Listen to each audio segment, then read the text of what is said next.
Vacuum Holmes.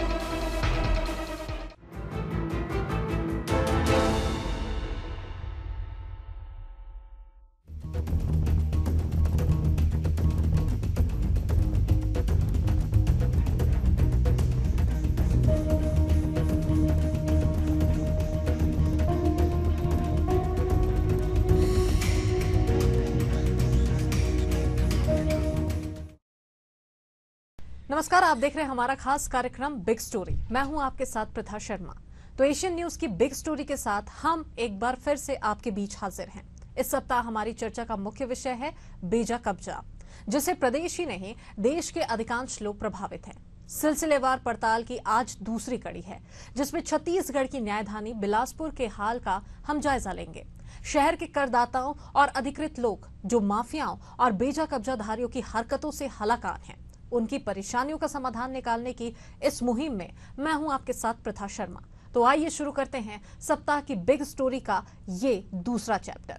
सही मायने में देखा जाए तो अवैध कब्जा किसी दंश से कम नहीं है, तो दूसरी तरफ इसे सोची समझी साजिश की तरह देखा जाए तो कभी गलत नहीं होगा, क्योंकि ज्यादातर मामलों में बातें स्पष्ट तरीके से सामने आई हैं कि देश के छोटे से बड़े शहरों में अधिकांश स्लम बस्तियां, जिनमें भले ही कमजोर तबके के लोग बस जाते हैं, पर उनकी आड़ में जमीन पर कब्जा खुद को रसूखदार बताने वालों का होता है। छत्तीसगढ़ की न्यायधानी बिलासपुर भी इससे अछूता नहीं है। राज्य गठन के बाद बिलासपुर ने जैसे ही विकास की राह पकड़ी, अवैध कब्जाधारियों की भी बाँछें खिलाई है। वहीं बिलासपुर में जिस तेजी से अवैध कब्जा हुआ है, शासन प्रशासन केवल मूक दर्शक बना बैठा है, पर अब परिस्थितियां बदलती नजर आने लगी है। वहीं बिलासपुर में उत्तर प्रदेश की तर्ज पर बुलडोजर अभियान चलाया जा रहा है। प्रशासन का सख्त रवैया एक और जहां शहर वासियों के लिए खुशी का पैगाम है, तो दूसरी तरफ बेजा कब्जा करने वालों के खिलाफ सीधा संदेश है।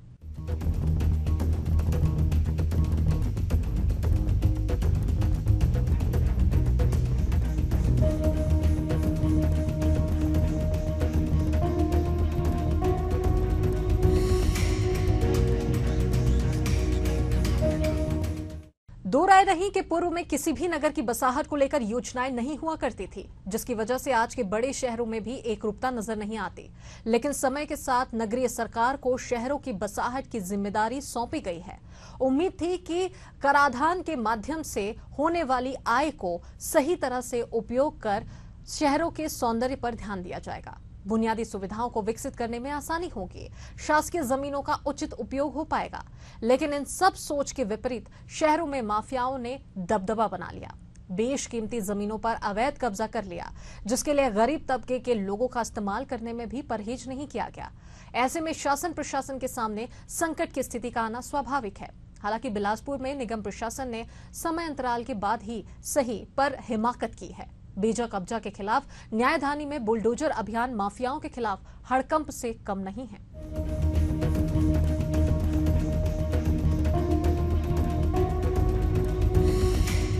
अवैध कब्जा इस शब्द के साथ ही अपनी पूंजी लगाकर भविष्य को सुरक्षित करने वालों के दिमाग में एक तरह का डर समा जाता है। गलती से संबंधित क्षेत्र का उल्लेख हो जाए तो पूरे शरीर में करंट दौड़ जाता है, ये सोचकर कि कहीं माफियाओं की बुरी नजर उनकी जमीन पर तो नहीं पड़ गई। और फिर आसपास का मामला हो तब खौफ कई गुना ज्यादा बढ़ जाता है। दिल और दिमाग में कई तरह के सवाल चलने लगते हैं।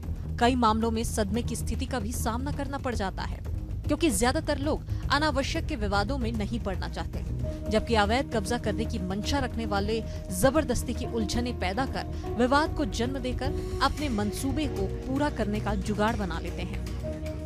छत्तीसगढ़ की न्यायधानी बिलासपुर किसी समय में सघन शहर हुआ करता था।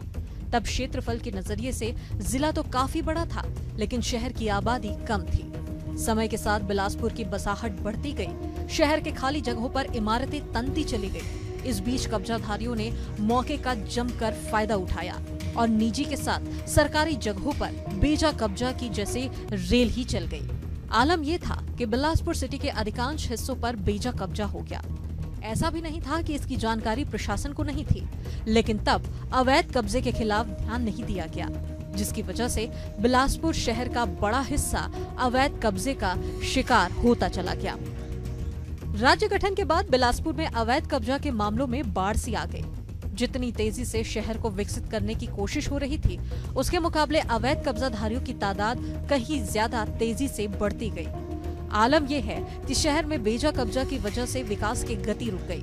तब जाकर निगम और जिला प्रशासन का ध्यान गया कि बिलासपुर अवैध कब्जाधारियों की चपेट में आ चुका है। हद तो ये है कि सरकारी जमीनों पर भी भूमाफियाओं का कब्जा हो गया। फर्जी कागजात के जरिए ऐसे लोग सरकार को चुनौती देने से भी पीछे नहीं रहते। ऐसे में विकास की रफ्तार के पहियों का थमना स्वाभाविक है। बिलासपुर के स्मार्ट सिटी बनने की राह में अगर सबसे बड़ा रोड़ा कुछ है तो वह है यहाँ की हर गली मोहल्ले में उगाए भूमाफिया और जमीन दलाल। पुरानी अवैध बस्तियों का बेजा कब्जा भी प्रशासन को मजबूर कर रहा है। ऐसे में अब लगातार बेजा कब्जा के खिलाफ चल रही मुहिम नई उम्मीद जगाती दिख रही है। बिलासपुर में अवैध प्लॉटिंग करने वालों के हौसले बुलंद हैं। इसकी बानगी नजर आती है। माफियाओं ने नगर निगम की जमीन को भी नहीं छोड़ा। मोपका में प्रशासन ने निगम को उद्यान बनाने के लिए 6 हेक्टेयर जमीन आवंटित की थी। इसमें से 2 बिल्डर्स ने अवैध प्लॉटिंग करना शुरू कर दिया। इनके साथ 6 और लोगों ने मकान बना लिए। कोनी, बिरकोना, सकरी और बहतराई जैसे आउटर एरिया में भूमाफिया सक्रिय हैं। ये लोग किसानों से उनकी जमीन का सौदा करने से पहले अनुबंध करते हैं, फिर उसे छोटे छोटे भागों में विभक्त कर उसका विक्रय करते हैं। इससे जमीन दलाल बच जाते हैं और किसान और जमीन खरीदने वाले फंस जाते हैं। दलालों को जमीन बेचने वाले 32 किसानों को नगर निगम ने नोटिस जारी किया था। इनसे जवाब मांगा गया है, जिसकी अनुपलब्धता पर एक तरफा कार्रवाई की चेतावनी दी गई। ऐसे में किसानों और खरीदारों की मुश्किलें बढ़ जाती है, जबकि साजिश करने वाले अपनी जेब गरम कर साफ गोई से बचकर निकल जाते हैं। छत्तीसगढ़ की न्यायधानी में बेजा कब्जा की बाढ़ आने के बाद अब कहीं जाकर प्रशासन नींद से जाग उठा है। शहर में उत्तर प्रदेश की तर्ज पर धड़ल्ले से अवैध कब्जा के खिलाफ कार्रवाई शुरू हो चुकी है। हालांकि इस कार्रवाई की चपेट में निचले तबके के लोग भी बड़ी संख्या में आ रहे हैं, पर हकीकत ये है कि इनकी आड़ लेकर ही माफिया अपनी मंशाओं को पूरा करते हैं। मुफलिसों को बसाकर शासन प्रशासन को धोखा दिया जाता है, फिर मौका पाकर इन्हीं गरीबों को दूसरी जगह पर कब्जे की नीयत से शिफ्ट किया जाता है और पुरानी जगह को अपने कब्जे में रख लेते हैं। ऐसे कई प्रकरण शासन प्रशासन के पास भी मौजूद होंगे, लेकिन अब प्रशासन ने अवैध कब्जे पर कार्रवाई शुरू की है तो शहर वासियों को राहत मिलने लगी है। सरकारी जमीनों पे तो लोगों ने अवैध कब्जे कर रखे हुए हैं और जिला प्रशासन और निगम प्रशासन लगातार कार्रवाई कर रही है।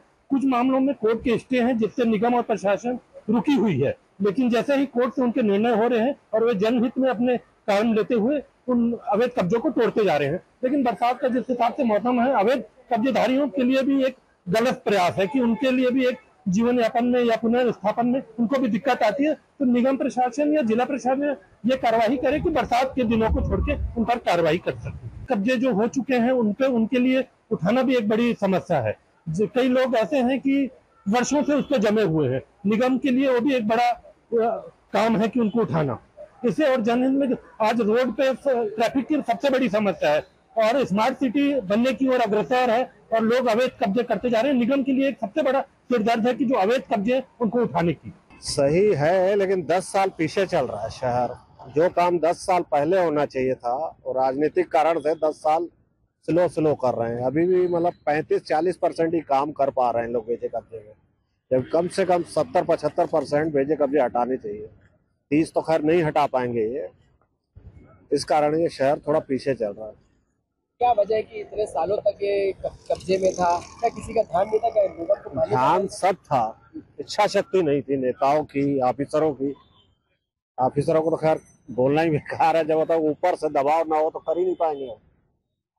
अभी जो कार्रवाई है उसको कैसे देखते हैं? अच्छा, क्या विकास की दिशा में आयाम रच रहा है? बिल्कुल रच रहा है। प्रोग्रेस है लेकिन बहुत धीमी गति प्रोग्रेस है, जिसको थोड़ा फास्ट करना चाहिए। क्या है, शहर का धीरे धीरे विकास हो रहा है। शहर विकास में ये है कि जहाँ जो बेजा कब्जा लग रहा है उसको हटाया जा रहा है, जो कि निगम विकास में या बिलासपुर के विकास में जो रोड़ा आ रहा है। लेकिन हम ये नहीं चाहते कि किसी की घर उजड़े या बरसात की समय है। हम चाहते हैं अगर किसी के घर उजाड़ा जा रहा है तो उसको अच्छा जगह में बसाया जाए। किसी व्यापारी का अगर दुकान टूट रहा है तो पहले उनकी दुकान की व्यवस्था किया जाए, या उसमें कॉम्प्लेक्स बन रहा है तो उनको पहली प्राथमिकता दिया जाए। उसको लोग सालों से कई साल से 2 पीढ़ी 3 पीढ़ी से सब व्यापार कर रहे हैं, तो हम चाहते हैं कि विकास तो होना चाहिए, विकास में कहीं कोई दिक्कत नहीं है, लेकिन यह है जिनका दुकान टूटा है, मकान टूट रहा है, उनको पहले मकान का व्यवस्था होना चाहिए। क्या है, बीजेपी की सरकार जब से आई है काम कुछ नहीं हो रहा है, सिर्फ साय की सरकार है, बुलडोजर चला रहे हैं, लोगों का घर तोड़ रहे हैं और व्यवस्थापन कहीं कुछ कर नहीं रहे हैं। और आज शहर की स्थिति देखिए, आज शहर की स्थिति इतना बदतर स्थिति है कि जो लगातार लाइट बंद हो रहा है, लाइट से ही सारा चीज व्यापार संचालित है आज के समय में। पिछले 5 वर्षों में जब नगर निगम बिलासपुर में कांग्रेस की सरकार थी, बहुत तेजी से अवैध अतिक्रमण हुआ, प्लाटिंग में अवैध प्लाटिंग की गई और शहर की विकास की गति में कोई भी अभूतपूर्व योगदान नहीं हुआ। लेकिन पिछले 6 महीने से भारतीय जनता पार्टी की सरकार आई है और जब से भारतीय जनता पार्टी की सरकार आई है तब से अवैध प्लाटिंग के ऊपर पूरी रोक लगाई गई है। जितने भी अवैध रूप से निर्माण किए जा रहे हैं उन निर्माण पे भी काफ़ी बड़े स्तर पर उस पर कार्रवाई की गई है। और जहाँ तक अतिक्रमण की बात है, अतिक्रमण जहाँ भी हुआ है नगर निगम के सहयोग से, प्रशासन के सहयोग से अतिक्रमण भी हटाए जा रहे हैं। ये एक अच्छी पहल है। नहीं, ये गलत बात है। आपको एक बहुत अच्छी बात बता दूं कि भारतीय जनता पार्टी सरकार जैसे ही आई, नरेंद्र मोदी जी ने कहा था कि हम प्रत्येक गरीब को अपना खुद का मकान देंगे। 18 लाख आवास स्वीकृत हुए हैं, तो मामूली आवास नहीं है 18 लाख। 18 लाख में बिलासपुर को जो हिस्सा मिला है वहाँ पर बिलासपुर के लोगों के लिए बसाहट का इंतजाम किया जा रहा है। प्रधानमंत्री के तहत जो उनकी योजनाएं हैं कि हर गरीब को एक मकान होना चाहिए, प्रधानमंत्री आवास के तहत जगह खाली करा करके वहाँ पे मकान बनाए जा रहे हैं और उन्हीं गरीबों को वहीं पे फिर से बसाया जाएगा। पूर्व में भूमाफियाओं को संरक्षण प्राप्त था, लेकिन वर्तमान सरकार भारतीय जनता पार्टी सरकार है और किसी भी भूमाफिया को कोई संरक्षण नहीं है। निर्बाध रूप से हर व्यक्ति की सुनवाई हो रही है और बेहतरीन काम कर रही है भारतीय जनता पार्टी की सरकार छत्तीसगढ़ में, बिलासपुर में। जिस प्रकार से पहले कांग्रेस की शासन में हमने देखा था कि लगातार किसी गरीब की जमीन किसी एक अमीर के नाम पर चढ़ जाती थी, वर्तमान में ये देखने को मिल रहा है कहीं ना कहीं अधिकारियों की जो साठगांठ है आज भी देखने को मिल रही है कि भूमाफियाओं के साथ मिल करके इसमें प्रशासन ने अपना जोर बनाया हुआ है। लगातार मुख्यमंत्री महोदय अपना इसमें लोगों का उसमें आश्वासन दे रहे हैं लोगों को उसमें कर, लेकिन प्रशासन में जो आज भी लंबे समय से जो अधिकारी बैठे हुए हैं जिनका भूमाफियाओं के साथ में जो तालमेल बना हुआ है वो देखने के लिए मिल रहा है। आम जनता यहाँ अपने सैकड़ों कार्यवाहियों को लेकर के बैठी हुई है, लेकिन उनके कार्य को छोड़ करके एसी कमरों के अंदर में भूमाफियाओं के काम चलते हुए नजर आ रहे हैं। जिससे बड़ी बड़ी जगह है, चाहे सकरी की आप जो बनी हुई बिल्डिंग है विनायक प्लाजा, चाहे उसकी बात करें, चाहे शहर में अन्य कई जगह पर ऐसी स्थान जिनके आज नक्शे भी पास नहीं है और वो बिल्डिंगें बनकर खड़ी हुई है। इससे समझ में आ रहा है प्रशासन को जरूरत है ऐसे प्रशासन के जो करप्ट अधिकारी हैं इनके ऊपर कार्रवाई करें और भूमाफियाओं के इस जो कारनामे इसके ऊपर एक चोट पहुंचाए। बेजा कब्जा के खिलाफ बिलासपुर में निगम प्रशासन की कार्रवाई तो जारी है, पर विरोध के स्वर भी तेजी से उठ रहे हैं। उठने वाले ये स्वर माफियाओं के नहीं हैं, बल्कि उनके हैं जिन्हें भू माफियाओं ने प्रलोभन देकर बसाया है, या यूं कहा जाए कि जिनकी आड़ लेकर जमीनों को हथियाने का षड्यंत्र रचा गया है। बिलासपुर में इस तरह के 1-2 नहीं बल्कि दर्जनों मामले सामने आ जाएंगे। बस प्रशासन को आंख और कान दोनों खुले रखकर जमीनी हकीकत पर ध्यान देने की जरूरत है। सैकड़ों की तादाद में स्लम मिलियनेयर बिलासपुर में मौजूद हैं। माफिया इन्हें आसानी से अपनी बातों में ले लेते हैं। उनकी कुछ जरूरतों को पूरा करने के बाद अपनी मनमानी कराते हैं। फिर प्रशासन के सामने ऐसे कब्जे को खाली कराना किसी चुनौती से कम नहीं होता। बिलासपुर में बेजा कब्जा पर भी सियासत का पारा चढ़ा हुआ है। कुछ समय पहले तक जब प्रदेश में कांग्रेस की सरकार थी, बांग्लादेशी घुसपैठियों को बसाने का मामला गरमाया था। अब भाजपा की सरकार है तो झुग्गी बस्तियों को उजाड़ने के मसले पर सियासत गर्म हो गई है। हालांकि भाजपा सरकार आने के बाद आवासहीनों को पक्का आवास देने पर जोर दिया जा रहा है। बाकायदा कलेक्टर्स को निर्देश भी दिए गए हैं, पर जब हकीकत पर नजर डाला जाता है तो मामले और भी उलझे हुए नजर आते हैं। दरअसल कई गरीब परिवार ऐसे हैं जिनके नाम पर पहले से अटल आवास आवंटित है, पर वे उन घरों में नहीं रहते, बल्कि शहर के कई इलाकों में कब्जाधारियों की तरह निवासरत हैं। ऐसे में सवाल ये उठता है कि उन आवासों का क्या? तो पड़ताल में इस बात की जानकारी सामने आई है कि आवंटित आवासों को किराए से देकर वे कमाई कर रहे हैं। वहीं आवासहीन होने का दावा करते हुए नए आवास के लिए भी आवेदन इनके द्वारा दिया गया है। बिलासपुर के मंगला, पुराना बस स्टैंड, चटीडी, शनिचरी समेत दर्जन भर इलाकों में निगम का बुलडोजर चल चुका है। सालों से जमे कब्जाधारियों को हटाने के पीछे निगम की एक ही मंशा है, सरकारी जमीन को बेजा कब्जा मुक्त कर कब्जाधारियों के लिए विस्थापन की व्यवस्था की जाए। इधर नगर निगम बिलासपुर को अतिक्रमण मुक्त बनाने और यातायात व्यवस्था को बेहतर करने की कोशिश में है, तो साथ ही बदमाशों और आपराधिक गतिविधियों में संलिप्त लोगों पर भी नकेल कसना प्राथमिकता है, जिसके चलते उनके अवैध मकान और बिल्डिंग पर बुलडोजर की कार्यवाही की जा रही है। फिलहाल बिलासपुर में लगातार बुलडोजर की कार्रवाई जारी है और यातायात को व्यवस्थित करने और अवैध कब्जे को कब्जा मुक्त करने की दिशा में काम जोरों पर है। इस विषय पर हमारे संवाददाता ने निगम प्रशासन के अपर आयुक्त से सीधी बातचीत की। बिलासपुर में अवैध प्लाटिंग हो या अवैध कब्जा, लेकिन निगम जो है लगातार कार्रवाई कर रही है। मेरे साथ अपर आयुक्त खजांची कुमार जी हैं। सर, किस तरह की कार्रवाई जो है अभी चल रही है, कितने लोगों के ऊपर कार्रवाई की गई है? अवैध प्लाटिंग को लेकर समय समय पर हम लोगों पे जो अवैध प्लाटिंग कर रहे हैं उन पे कार्रवाई होती रहती है। जनवरी 2021 से जून 2024 तक कुल 325 अवैध प्लाटिंग पे कार्रवाई हुई है, जिसमें देखेंगे कि 32 पे FIR भी हुआ है और साथ ही साथ 218 ऐसे अवैध प्लाटिंग थे जिस पर हमने रजिस्ट्री पर बैन भी लगाया है। तो जो भी अवैध प्लाटिंग कर रहे हैं उस पर हम लगातार कार्रवाई कर रहे हैं। सर, बेजा कब्जा भी हटाया गया निगम के द्वारा। शहर में ऐसे कई प्रमुख जगह हैं जहाँ पर आज भी कब्जा जो है वो लंबे समय जमा हो, उस पर किस तरह की कार्रवाई करेंगे? नहीं, बेजा कब्जा हटाने की कार्रवाई कंटिन्यू चल रही है। जैसे देखेंगे उस्लापुर रोड का चौड़ीकरण कार्य हुआ। अभी हम मंगला में भी बेजा कब्जा जो था उसका चौड़ीकरण रोड का कार्य हुआ। ऐसे ही और अन्य जगह जो है रोड चौड़ीकरण के काम कर रहे हैं और लगभग 453 बेजा कब्जाधारियों को हम अभी तक हटा चुके हैं, जनवरी 2021 से जून 2024 तक। अभी कितने मामले सर पेंडिंग है और आगे जो है कार्रवाई की जाएगी? आगे और भी सड़क चौड़ीकरण होनी है। देखिए, शहर बढ़ रहा है तो शहरीकरण भी हो रहा है और ट्रैफिक को देखते हुए नए नए रोड भी बन रहे हैं और सड़क का चौड़ीकरण भी होते जा रहा है। तो जितने चिन्हांकित होते जा रहे हैं उनको, जो रोड चौड़ीकरण होना है उनको चिन्हांकित कर अवैध कब्जाधारियों को हटाने की कार्रवाई की जा रही है। थे हमारे साथ अपर आयुक्त खजांची कुमार जी, जिनका साफ तौर पर कह रहे हैं कि शहर विकास में जो है अवैध कब्जे हैं उनको हटाया जा रहा है, साथ ही जो अवैध प्लाटिंग है उनको भी नोटिस जारी किया गया और साथ ही आगे जो पेंडिंग मामले हैं उस पर भी जो है आगे कार्रवाई होगी। बिलासपुर निगम प्रशासन शहर के सौंदर्यीकरण को लेकर इन दिनों सजग नजर आ रही है। शहर की सड़कों को चौड़ा करने के साथ ही तंग गलियों के अतिक्रमण को ढहाने पर भी ध्यान दिया जा रहा है।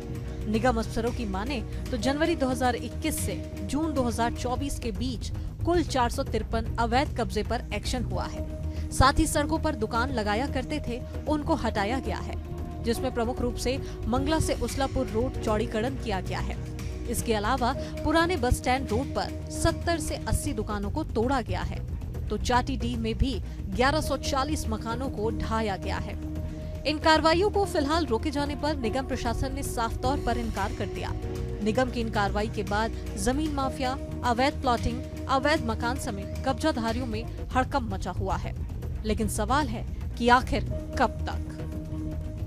अवैध कब्जा, विकास की धीमी रफ्तार, बेलगाम भ्रष्टाचार को लेकर छत्तीसगढ़ की न्यायधानी लगातार चर्चा में रहती है। इसके साथ ही घुसपैठियों की बसाहट को लेकर भी बिलासपुर चर्चा में रहा है। तो अब इन चर्चाओं पर विराम लग गया है। वर्तमान समय में बिलासपुर बुलडोजर कार्रवाई को लेकर चर्चा में है। निगम प्रशासन ने ये तो स्पष्ट कर दिया है कि उनकी कार्रवाई पर विराम फिलहाल तो नहीं लगेगा, लेकिन सवाल तो यही है कि कार्रवाई केवल उन्हीं अतिक्रमणकारियों के खिलाफ होगी जो अपनी रोजी रोटी चला रहे थे, जिनके पास रहने की व्यवस्था नहीं है, या फिर साजिश के तहत कब्जा करने वालों के खिलाफ भी किसी तरह की कार्रवाई होगी। नया प्रदेश बना तो फिर जमीन की कीमत आसमान छूने लगी। यही कारण है कि सारे बाहुबली इसी कारोबार में लिप्त हो गए। आधा शहर अवैध कब्जे के साए में है, चाहे वो बाजार हो या बस्तियां। अगर बिलासपुर को सचमुच व्यवस्थित करना है तो ईमानदार कोशिश के साथ बिना चेहरा देखे इसी तरह हटाना होगा, तभी प्रदेश का यह दूसरा सबसे बड़ा शहर अपनी गरिमा लौटा पाएगा। कैमरामैन प्रवीण के साथ प्रकाश राव, एशियन न्यूज, बिलासपुर। गौर करने वाली बात यह है कि प्रदेश के उप मुख्यमंत्री अरुण साव बिलासपुर जिले से आते हैं, तो भाजपा के कद्दावर नेता अमर अग्रवाल का निर्वाचन क्षेत्र है। प्रधानमंत्री मोदी देश के सभी गरीबों को पक्का आवास दिलाने की मंशा रखते हैं और भूमाफियाओं के जाल को तोड़ना चाहते हैं। पीएम मोदी की इच्छा के अनुरूप प्रदेश में गरीबों को अटल आवास में बसाने का काम तो हो रहा है, पर जिस तरह की हकीकत सामने आ रही है, आवास मिलने के बाद भी लोग झोपड़ियों में रहते हैं, मिले आवास को किराए पर दे देते हैं। ऐसे में कैसे संभव है कि भूमाफियाओं की रीढ़ कमजोर होगी, उनकी मंशा पर पानी भी फिर पाएगा? क्या न्यायधानी जमीन षड्यंत्रकारियों के कब्जे से मुक्त हो पाएगी? ऐसे कई ज्वलंत सवाल है जिनका जवाब प्रशासन को कार्रवाई के माध्यम से देना है। फिलहाल बिग स्टोरी में इतना ही। फिर मुलाकात होगी तीसरे चैप्टर में, जहां बात होगी मध्य प्रदेश की राजधानी भोपाल के अवैध कब्जे पर। तब तक के लिए मुझे दीजिए इजाजत और देश और दुनिया की तमाम अपडेट्स के लिए आप देखते रहिए एशियन न्यूज। नमस्कार।